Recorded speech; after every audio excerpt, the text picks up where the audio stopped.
욥기 3장 1절에서 10절까지의 말씀입니다. 그 후에 욥이 입을 열어 자기의 생일을 저주하니라.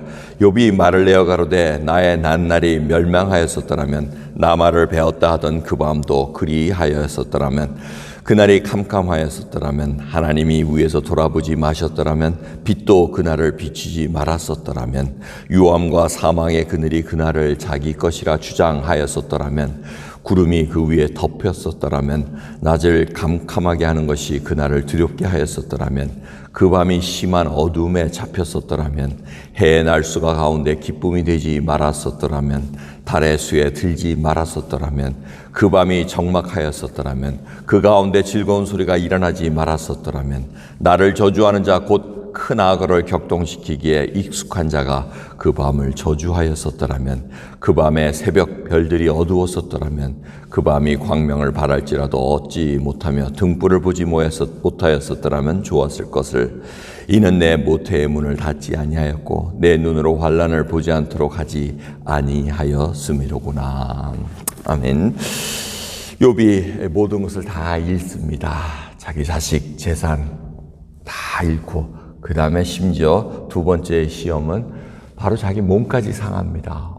발끝에서부터 머리 위까지 그냥 악창이 났다고, 아주 부스럼 같은 게 나가지고 너무 가렵고 견디기 힘들어서 기와 조각으로 몸을 긁을 정도입니다. 이게 긁으면 또 터지고 염증이 생기고 또 가려워서 또 긁으면 또 터지고, 그러니 욥을 알아볼 수 없을 정도가 돼서 지금 그런 상황이 돼 있습니다. 그래서 심지어 아내는 뭐라 그럽니까? 2장 마지막 보면은 차라리 하나님을 욕하고 저주하고 죽으라고 이렇게 얘기를 할 정도입니다.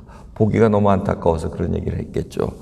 그러면서 멀리 있는 친구 세 사람이 그 소식을 달려왔더니 욥을 알아볼 수가 없을 정도가 되니 자신들이 죄를 뿌리며 통곡하며 너무 마음이 아프고 힘들어서 자기 욥과 함께 7일간을 그냥 아무 말 없이 같이 있어줍니다. 진정한 위로자가 바로 아무 말 없이 가만히 있어주는 것이 위로입니다. 여러분 그렇지 않습니까? 무슨 큰 일을 당했을 때, 이건 설명할 수 없는 큰 일을 당했을 때 옆에서 아무리 위로해서 한마디 하는 게 오히려 더 기분 나빠질 수가 있습니다. 근데 그 얘기가 바로 이제 내일부터 쭉 펼쳐집니다. 아무튼 중요한 거는 욥이 그런 친구들 사이에 자기 하소연합니다. 근데 하소연하는 내용이 뭡니까?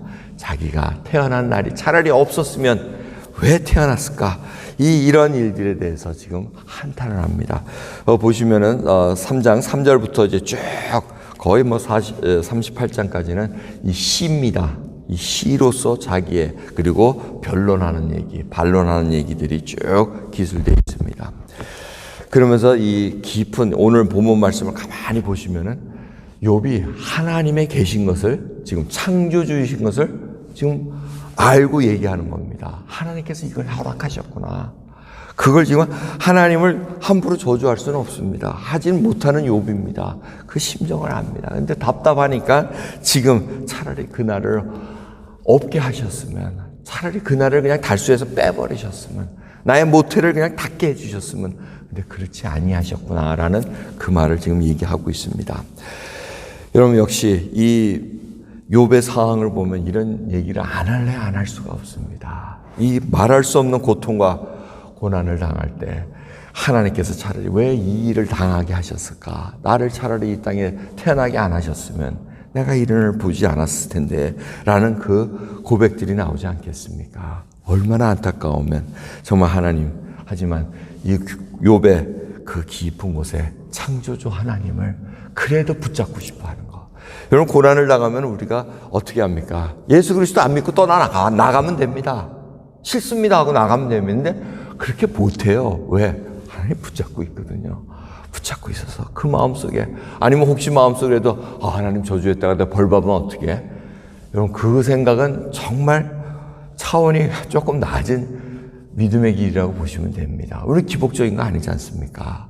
이거 잘해주면은 복 받는 것이고 이거 못하면은 벌 받는 것, 그 수준이 아니라는 겁니다. 지금 관계입니다. 내가 귀로만 하나님을 들었었는데 이제 눈으로 볼 때는 하나님 이런 분이시네요. 관계가 그냥 떨어질 수 없는 관계가 된다는 겁니다. 정말 정상적인 관계라면 부모와 자녀의 관계는 떨어질 수가 없습니다. 진정한 자녀라면 부모를 공경할 수밖에 없는 것이 그게 하나님의 창조 원리고 창조의 질서라는 것을 다시 한번 깨닫게 됩니다. 부모라면 당연히 자녀를 희생하면서 보호해주고 사랑하는 것이 당연하다는 것입니다. 그 관계를 하나님께서는 욥을 통해서 다시 한번 보게 해주신다는 겁니다. 정말 저희들은 하나님과의 관계가 어떻습니까? 지난주 말씀에 수고하고 무거운 짐 진 자들아 다 내게로 오라. 거기까지는 다 갈라 그럽니다. 쉬려고. 그 다음에 뭐가 문제라고요? 하나님 예수 그리스도의 멍에를 메고 내게 배우라고 얘기해요. 그래야 마음이 쉼을 얻는다고 얘기하는데 그건 안 하려고 그런다는 것입니다. 관계성입니다. 하나님과의 떨어질 수 없는 그 관계. 예수 그리스도가 바로 나의 죄를 위해서 십자가에 돌아가시고 나의 그 죄인된 모습 속에서 구원을 베풀어 주시고 이제는 하나님을 아바 아버지라 부르며 모실 수 있는 놀라운 특권을 주셨다는 사실. 그래서 이 성경은 우리에게 어떻게 얘기합니까? 디모데후서 1장 8절을 보면 오직 하나님의 능력을 쫓아 복음과 함께 고난을 받으라고 얘기합니다. 여러분 아직도 예수 그리스도 믿으면 아프지 말아야 되고 뭐 하는 것마다 족족 잘 돼야 되고 마음이 항상 기뻐해서 찬양이 나오고 겸사가 나온다고 착각하고 계십니까? 그렇지 않습니다. 지금도 이 사단 하는 거 보면 뭐라 그럽니까? 베드로 전서에 보면은 베드로후서처럼 우는 사자처럼 두루 다닌다고 지금도 다니고 있습니다. 까닭 없이 우리를 그냥 저주하려고 그러고 까닭 없이 우리를 요동시켜가지고 우리로 하여금 하나님을 보지 못하게 하고 하나님을 원망하게 만들려는 것이 그들의 계획이라는 것 잊지 마시기 바랍니다. 오늘도 무슨 일을 당할지 모릅니다. 하지만 우리가 그 가운데서도 정말 힘이 들지만 그래도 주님이 살아계신 것을 알기에 나를 구원 베풀어 주신 것을 알기에 오늘도 그냥 가냘픈 숨결로 주님 도와주세요. 나 못 살겠습니다. 하지만 주님 이 일도 복음을 가진 저에게 오늘도 살아가면서 예수 그리스도를 자랑스럽게 드러내기를 소원합니다. 라는 그 믿음의 고백을 오늘도 듣기를 원하신다는 것 기억하시면서 승리하는 저와 여러분 되기를 간절히 기도하겠습니다. 기도합니다. 하나님 감사합니다. 정말 저희들의 믿음이 어디에 있나이까? 환경에 따라 감정에 따라 기복되고 왔다 갔다 하는 그러한 믿음이 아니라 살아계신 창조주이시고 우리를 위해 살려주신 예수 그리스도의 놀라운 사랑, 흔들리지 않는 그 사랑과 은혜 속에 저희들이 오늘도 하루 살아가길 소원합니다. 주님을 바라보고 살아갈 때마다 발걸음이 어려울 때가 있나이다. 질병으로 고통받을 때도 있나이다. 하지만 그 가운데서도 감사함이 나오게 하옵시고 눈물을 흘리면서 찬송이 나올 수 있는 하나님의 백성으로 붙들어 주옵소서. 감사드리며 우리 예수 그리스도의 이름으로 기도드리옵나이다. 아멘.